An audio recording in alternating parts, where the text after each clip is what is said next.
తిరుమల ప్రసాదంలో నిబంధనల ఉల్లంఘనలపై ఆవేదన వ్యక్తం చేశారు డిప్యూటీ సీఎం పవన్ కళ్యాణ్. గుమ్మడికాయల దొంగ ఎవరంటే జగన్ భుజాలు తడుముకుంటున్నారని ఆరోపించారు. శ్రీవారి లడ్డూలు కల్తీ జరిగితే తాము ఏ శిక్షకైనా సిద్ధమన్నారు వైసీపీ నేత భూమన కరుణాకర్ రెడ్డి. మతం ముసుగులో పవన్ కళ్యాణ్ ఆట్లాడుతున్నారని ఆగ్రహం వ్యక్తం చేశారు. గత ముఖ్యమంత్రి స్థానం అంటే ఏం చేస్తాం? తప్పు జరిగింది నాకు తెలియదు. మేము అంటున్నామా? మీరు చేత్తో లడ్డూలు చుట్టారని మేము చెప్తున్నామా? మేము అనలేదు ఆ మాట. తిరుపతి ప్రసాదంలో కూర్చొని గత ముఖ్యమంత్రి కూర్చొని లడ్డూలు చేశారు, మీరు అపవిత్రం చేశారని మేము మాట్లాడట్లా. ఎక్కడ చెప్పలా మాట. గుమ్మడికాయ దొంగ ఎవరంటే భుజాలు తడుకున్నాడు ఆయన.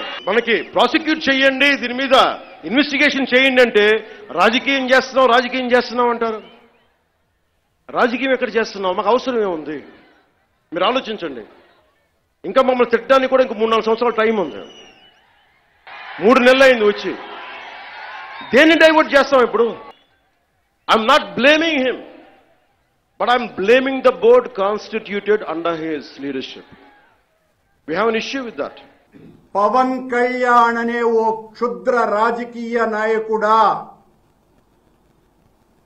మతం ముసుగులో ఈ రోజున నువ్వు ఆడాలనుకుంటున్నటువంటి ఈ నాటకంలో నీవు చేయబోతున్నటువంటి హైందవ సంస్కృతికి అన్యాయం అంతా ఇంత కాదు. ఛాలెంజ్ చేస్తున్నాం. మళ్ళీ శ్రీవారి లడ్డూలలో కల్తీ జరిగితే ఏ శిక్షకైనా మేము సిద్ధము అని చెప్పినాం. ఈ రోజు కూడా దాని మీదనే నిలబడి ఉన్నాం.